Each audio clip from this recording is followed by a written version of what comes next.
गजा में आज जंगबंदी का पहला दिन है।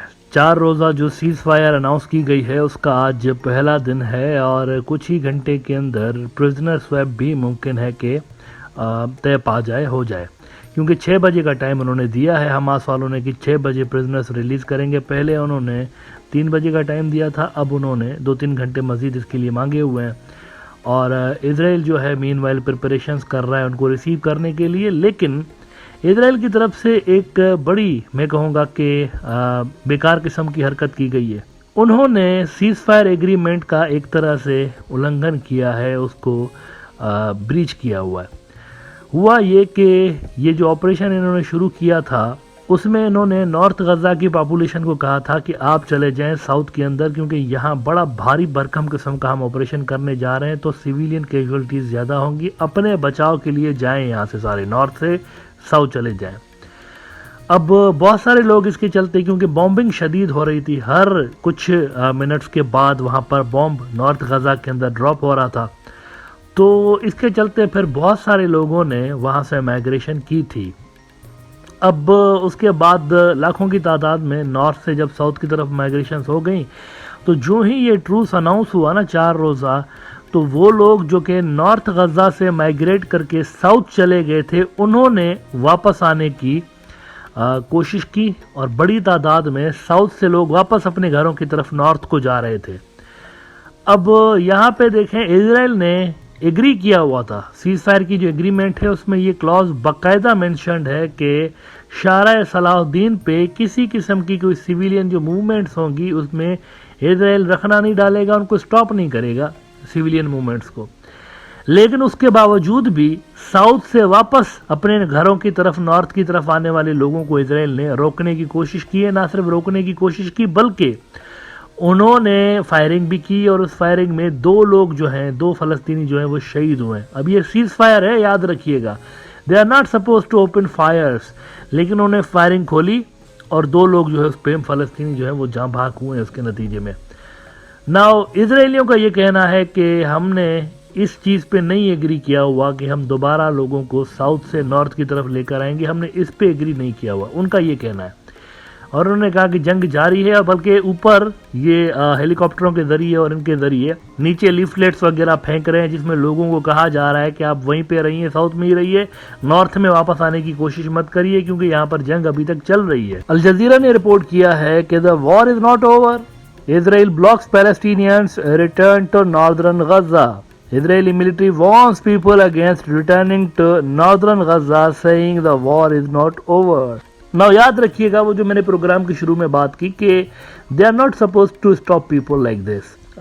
शारा सलाहुद्दीन जो है उस पर किसी किस्म की कोई रिस्ट्रिक्शंस नहीं रखनी, दोनों साइड्स ने, ये एग्रीमेंट का हिस्सा है सीज़ फायर एग्रीमेंट का, लेकिन इजराइल ने उसको तोड़ा हुआ है असल में और बड़ा भोंडे तरीके से उन्होंने तोड़ा है। बल्कि ये आप जरा मिडिल ईस्ट मॉनिटर की खबर देखें कि Israeli forces open fire on Palestinians returning north in Gaza, और इस फायर में नाजरीन 2 जो फलस्तीनी है जैसे कि मैंने शुरू में बताया वो शहीद किए जा चुके हैं। अच्छा, अब आते हैं इस बात पे कि हमास का ऑब्जेक्टिव क्या है, मतलब क्या उन्होंने सिर्फ 4 दिन की ये जो सीज़ फायर है उसके लिए और अपने कोई 200-300 जो सिविलियन उनके जो प्रिजनर्स इजरायली जेलों में हैं, औरतें और बच्चे मेनली, तो क्या उनको छुड़ाने के लिए ये ह्यूमैनिटेरियन पॉज करवाया है? The answer is no. असल जो टारगेट है हमास का वो इससे थोड़ा सा बड़ा है।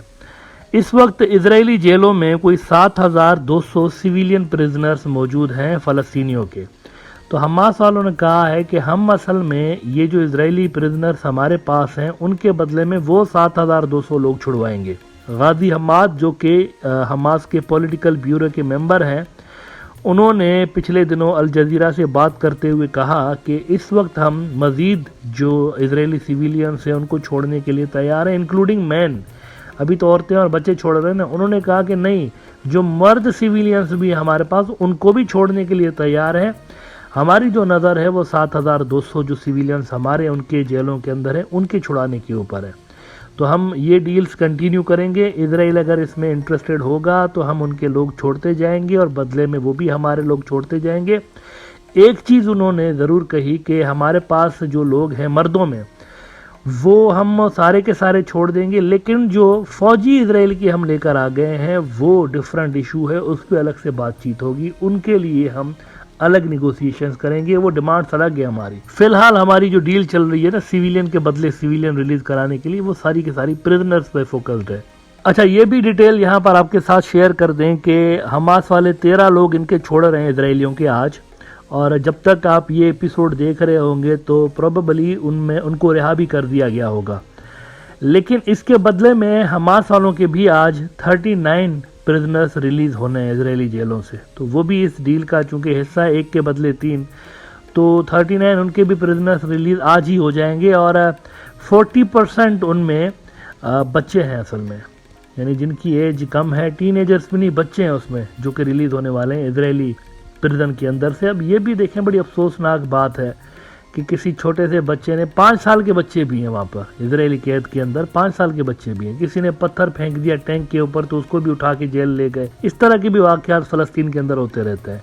बच्चों को भी जेल ले जाते हैं माँ बाप के सामने कि इसने चूंकि हमारे फौजी को गाली दे दी या फौजी के उस टैंक के ऊपर पत्थर फेंक दिया तो उसको भी पकड़ के डाल दो जेल में। नाउ आखिर में कुछ स्पेकुलेशंस पे बात करते हैं। ये जो प्रिजनर स्वैप हो रहे हैं ना, इजरायली इनके छोड़ रहे हैं फ़लस्तीनियों के, फ़लस्तीनी इजरायलियों के प्रिजनर्स छोड़ रहे हैं। एक प्रिजनर है इजरायली जेल के अंदर, इनका नाम है मरवान बरगूथी। मरवान बरगूथी जो है ना, ये वहाँ पर नेल्सन मंडेला के तौर पर जाने जाते हैं। फ़लस्तीनी इनको अपना नेल्सन मंडेला कहते हैं। ये अल-फतह के लीडर रहे हैं। हमास वालों से भी पहले जो रेजिस्टेंस की निशानी थी फ़लस्तीनियों के अंदर वो अल-फतह थी, पीएलओ वाले और अल-फतह जो थे ये। तो इनको लंबे अरसे से लेके इजरायलियों ने जेल में डाला हुआ है, तो फ़लस्तीनी इस वजह से इनको अपना नेल्सन मंडेला मानते हैं। अब ये स्पेकुलेशंस हैं क्योंकि वहाँ पर फ़लस्तीनी अथॉरिटी कमज़ोर हो चुकी है, महमूद अब्बास की पॉपुलैरिटी इतनी ज़्यादा रही नहीं है, महमूद अब्बास के अंदर वो एक्सेप्टेंस उनकी नहीं है इतनी ज़्यादा। तो ये कहीं पे डिस्कस हो रहा है कि हमास वाले गालिबन ये चाह रहे हैं कि महमूद अब्बास की जगह पे मरवान बरगूथी आ जाए, क्योंकि ये थोड़ी सी रेजिस्टेंस के मामले में भी मशहूर रहे हैं फ़लस्तीन के अंदर। और कुछ महीने पहले इनकी जो वाइफ थी मरवान बरगूथी की, वो कहा जा रहा है कि इस्माइल हानिया के साथ उनकी एक मीटिंग हुई थी। उसमें इस्माइल हानिया ने उनको ये यकीन दिलाया था कि नेक्स्ट जब भी कोई प्रिजनर स्वैप होगा तो मरवान बरगूथी को हम छुड़ाने की कोशिश करेंगे। तो ये एक बहुत बड़ी डेवलपमेंट होगी अगर मरवान बरगूथी को, इजराइल ने कहा है कि हम नहीं छोड़ेंगे इनको, उन्होंने ऐसा मतलब कैटेगोरिकली उन्होंने कहा हुआ है।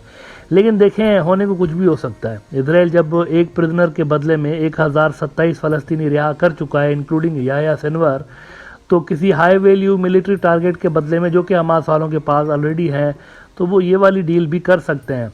तो मरवान बरगूथी अगर आते हैं मंजर आम पे, तो वहाँ पर फ़लस्तीन के अंदर जो पॉलिटिकल डायनामिक्स है वो तब्दील हो सकती है।